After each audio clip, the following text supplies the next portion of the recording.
नमस्कार साथियों, आप सभी का एक बार फिर से स्वागत है।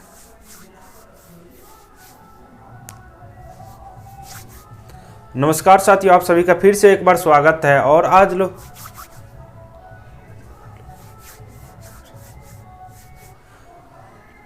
नमस्कार साथियों, कैसे आप सब बोले शंकर।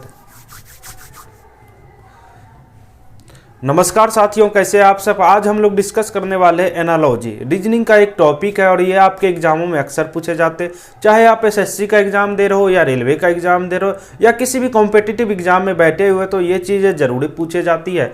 तो आइए एनालॉजी को डिस्कस करते हैं। एनालॉजी को डिस्कस करने से पहले दोस्तों हम जानते हैं एनालॉजी होती क्या है, और इसके बारे में ज़्यादा से डिटेल पहले हम जान ले ताकि क्वेश्चन बनाने में बेहद ही आसान हो जाएगा। दोस्तों एनालॉजी में क्या होता है, इसका हिंदी मीनिंग समानता होता है। समानता होता है इसका हिंदी मीनिंग समानता होता है। और एनालॉजी दोस्तों दो चीज़ों के बीच में जो रिलेशनशिप है, जो दो चीज़ों के बीच में, जैसे मान लो आर और पी में जो रिलेशनशिप है, आर और पी में जो रिलेशनशिप है, वही रिलेशनशिप किसी और बॉडी में, जैसे मान लो यहाँ पे डब्लू है, डब्लू और किसके साथ में वो रिलेशनशिप होगा, यानी कि इस दोनों के बीच में जो रिलेशन है, इस दोनों के बीच में जो रिलेशन है, इसके साथ किसका वैसा रिलेशन है, इसी को दोस्तों हम लोग एनालॉजी कहते हैं। एनालॉजी कहते हैं। और दोस्तों आज हम लोग मॉडरेट क्वेश्चन को लेके चलेंगे ताकि आप लोग के एग्जाम में काफ़ी हेल्पफुल रहेगा, क्योंकि आपको पता होना चाहिए आपके एग्जाम में मॉडरेट लेवल के ही क्वेश्चन अक्सर आते हैं। तो आइए हम लोग पहले क्वेश्चन पे आ जाते हैं। हमारा पहला क्वेश्चन है कि लीलन जैसे कपड़े से संबंधित है, उसी प्रकार सोना किससे संबंधित है।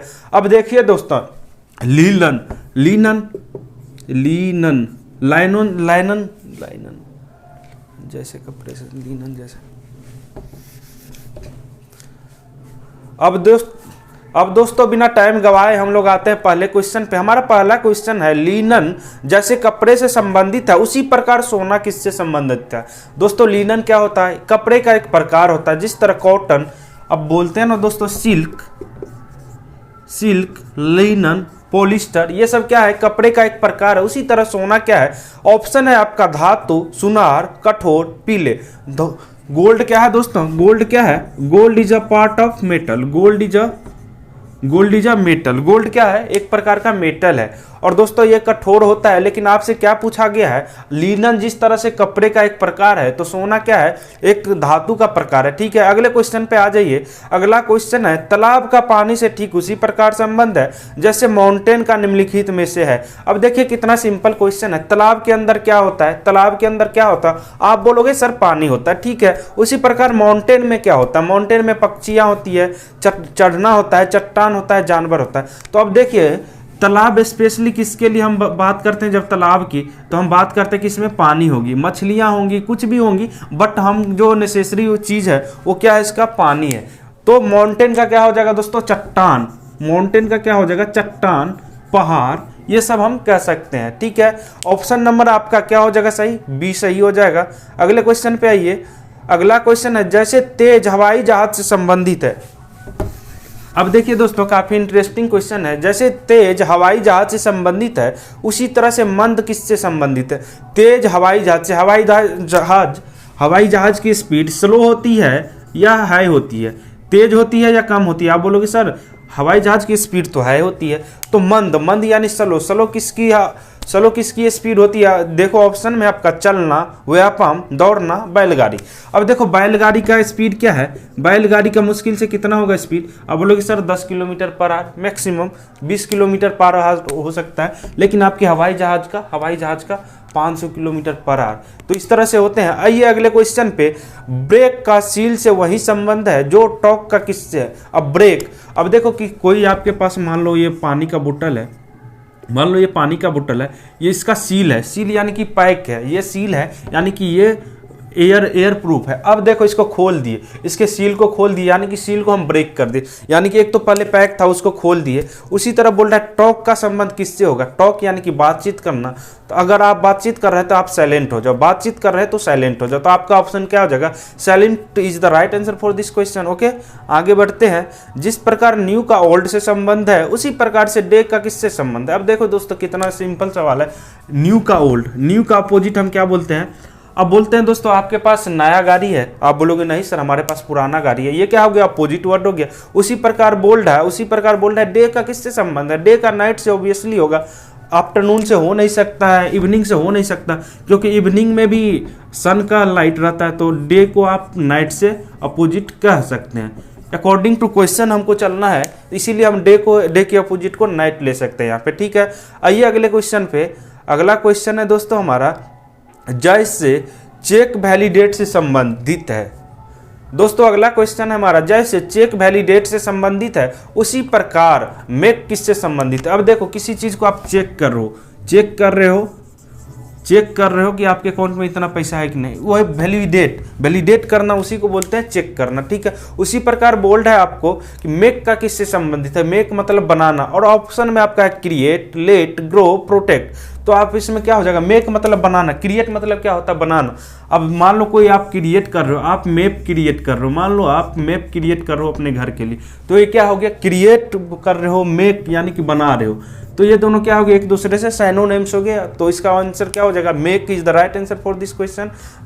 सॉरी, एंड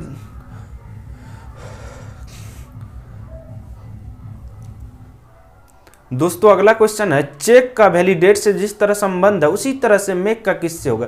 अब दोस्तों चेक करना, वैलिडेट करना, यानी कि किसी चीज को हम चेक करते हैं या फिर वैलिडेट करते हैं ये चीज सही है या नहीं। उसी तरह से मेक का संबंध किससे है? आप बोलोगे सर मेक यानी कोई चीज बना रहे हैं, क्रिएट कर रहे हैं, कोई चीज बना रहे हैं या क्रिएट कर रहे हैं। तो दोस्तों मेक का सिनोनिम क्या हो गया? क्रिएट। तो इस तरह से आप बना सकते हो ऑप्शन को मजेदार, और आपका option number A right answer हो जाएगा इस क्वेश्चन के लिए। आइए अगला क्वेश्चन है, नाइफ का कट से उसी प्रकार संबंध है जैसे स्पैनर का है। नाइफ का कट से, नाइफ से हम क्या करते हैं? अब बताइए, नाइफ से आप क्या करते हैं? चाकू से आप क्या करते हैं? सब्जियां काटते, चाहे कुछ भी काटते हैं। उसी प्रकार बोल रहा है स्पैनर, पाना का काम क्या होता है? पकड़ना। आपके घर में जो पाना होगा आप देखते होंगे मैकेनिक लोग यूज करते हैं स्पैनर को हिंदी में पाना बोलते हैं। पाना का यूज क्या होता है? पकड़ना, होल्ड करने के लिए। तो इसमें देखिए दोस्तों ग्रिप है ना, ग्रिप का काम करता है, होल्ड करना यानी ग्रिप जैसे आप साइकिल का एक्सीलेटर पकड़ते हो ना ऐसे हाथ से, उसमें ग्रिप रहता तभी तो पकड़ पाते हो, ग्रिप नहीं रहेगा तो स्लाइड कर जाएगा। तो इस तरह से हो जाएगा। ठीक है, अगले क्वेश्चन पे आ जाइए।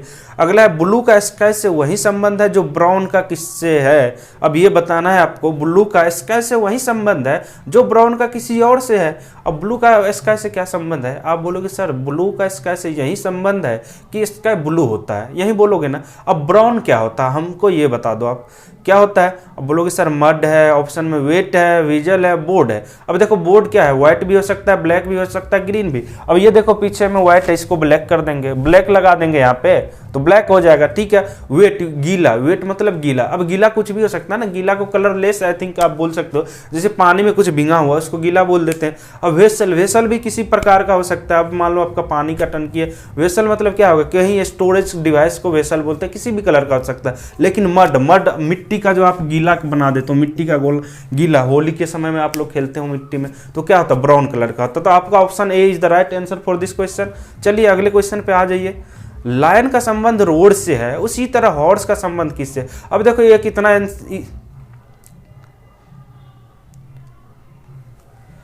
अब दोस्तों अगला क्वेश्चन है, लायन का संबंध रोड से है उसी प्रकार हॉर्स का संबंध किससे? अब लायन क्या करता है? रोड़ता है, दहाड़ता है। उसी प्रकार हॉर्स क्या करता है? ही नीह बोलते हैं ना उसको, नीह। NEIGH नी बोलते हैं उसको, ही करता है ना घोड़े, तो उसको नी बोलते। तो उसका वॉइस यहाँ पे क्या है, टर्म ऑफ वॉइस बात कर रहा है कि शेर क्या कर रहा है, दहाड़ रहा है, और घोड़े ही कर रहा है। ठीक है, तो इसका आंसर क्या हो जाएगा, B right answer for this question. आइए अगले क्वेश्चन पे आ जाते हैं। किताब से पेज है तो खिड़की से क्या है, किताब से पेज है, किताब में ऑब्वियसली पेज होगा, तो खिड़की में क्या होगा। अब बोलोगे सर जंगल, लकड़ी, कमरा, खिड़की का शीशा। अब देखो दोस्तों, किताब में पेज है ना, किताब आपका मान लो ये किताब है, आपका ये किताब है, किताब में पेज है ना, लकड़ी में क्या होगा, बोलोगे सर लकड़ी में लकड़ी का शीशा। अब दोस्तों अगला क्वेश्चन है, किताब से पेज का वही संबंध है जो खिड़की से किसका है। अब दोस्तों अगला क्वेश्चन है, किताब से पेज का वही संबंध है जो खिड़की से किसका है, ये बताना है आपको। किताब में क्या होते हैं, पेज होते हैं, और आपका ऑप्शन देख लो कितना मजेदार है, जंगल, लकड़ी, कमरा, खिड़की का शीशा। अब देखो किताब में जिस तरह पेज है, खिड़की में क्या होगा, खिड़की का शीशा होगा कि नहीं जी, जंगल तो वहां पे होगा नहीं, खिड़की में जंगल होगा क्या, तो आपका ऑप्शन क्या हो जाएगा, खिड़की का शीशा is the right answer for this question. चलिए अगले क्वेश्चन पे आते हैं। मत्स्य झुंड का संबंध मछली से वही है जो कॉलोनी का किस्सा है। मत्स्य झुंड यानी मछलियों का झुंड, मत्स्य झुंड यानी मछलियों का झुंड। उसी प्रकार बोल रहा है आपको कॉलोनी का संबंध किससे है, आप बोलोगे सर गैस से, जिंदगी से, घर से, चींटियों से।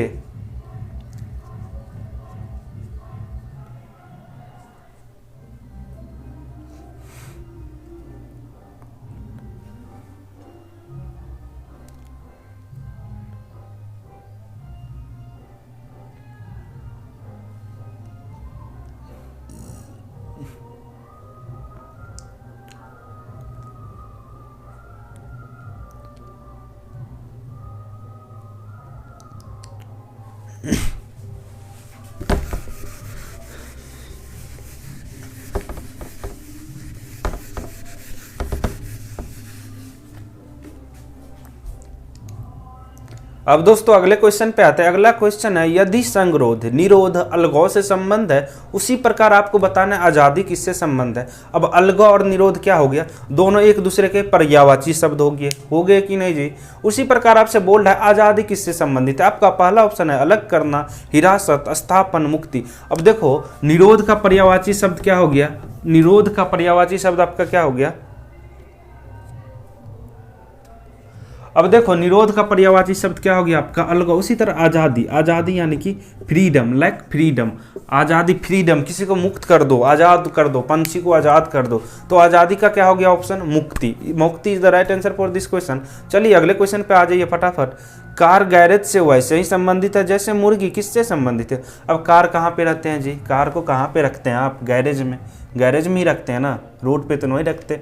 तो चलिए कार का गैरेज से वही संबंधित है, मुर्गी का किससे है, बोलोगे सर मुंगरी का। अब दोस्तों अगला क्वेश्चन है, कार का गैरेज से वही संबंध है जो मुर्गी का किससे है। अब देखो कार को कहाँ रखते हैं, गैरेज में। जनरली बात किया जाए तो कार गैरेज में रखते हैं, भले आपके पास जगह नहीं हो तो रोड पे लगा दे तो अलग बात है, बट कार को गैरेज में रखा जाता है। तो मुर्गी को कहाँ रखते हैं, मुर्गी को पिंजरे में रखते हैं। अब मुर्गी भी आप लोग रोड पे छोड़ दे तो एक्सीडेंट होने के लिए अलग बात है, लेकिन मुर्गी के लिए क्या बना होता है, पिंजरा। बोलोगे सर ये मुर्गी इसमें पिंजरा में रहती है, ठीक है। तो इसका क्या हो गया ऑप्शन, मुर्गी का पिंजरा। ठीक है अगले क्वेश्चन पे आ जाइए आप फटाफट से।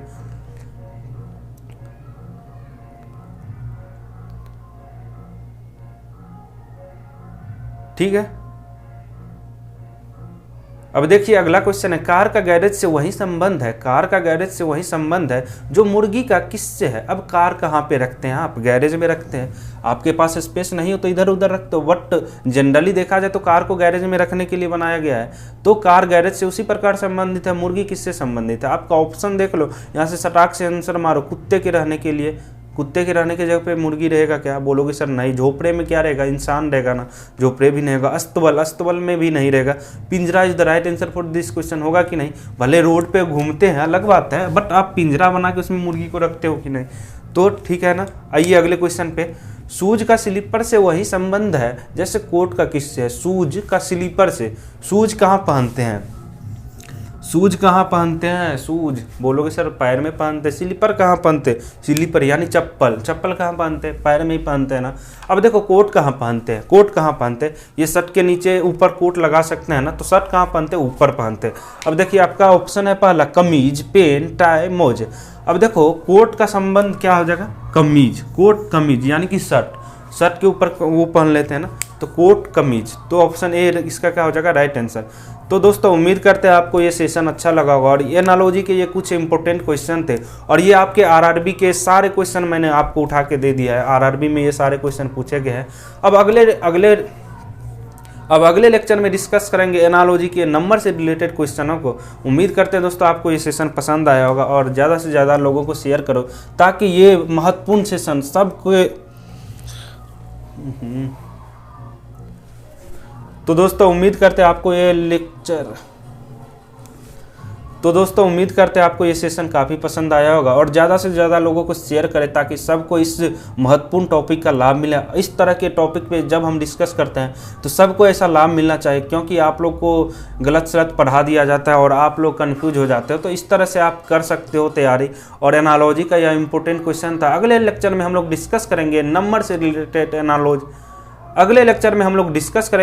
से रिलेटेड एनालॉजी। और दोस्तों वहाँ पे हम लोग बवाल मचाएंगे, क्योंकि दोस्तों वहाँ से भी अक्सर क्वेश्चन पूछ लिए जाते हैं। तो घबराने की बात नहीं है, 1 बाय 1 हम लोग सारे टॉपिक को कवर करने वाले हैं यहाँ पे आके। और दोस्तों एनालॉजी उम्मीद करते हैं आपको पसंद आया होगा। तो दोस्तों बने रहे हमारे साथ और आप लोग कर सकते हैं हमारे साथ तैयारी बेहतरीन अंदाज में। धन्यवाद। जय हिंद।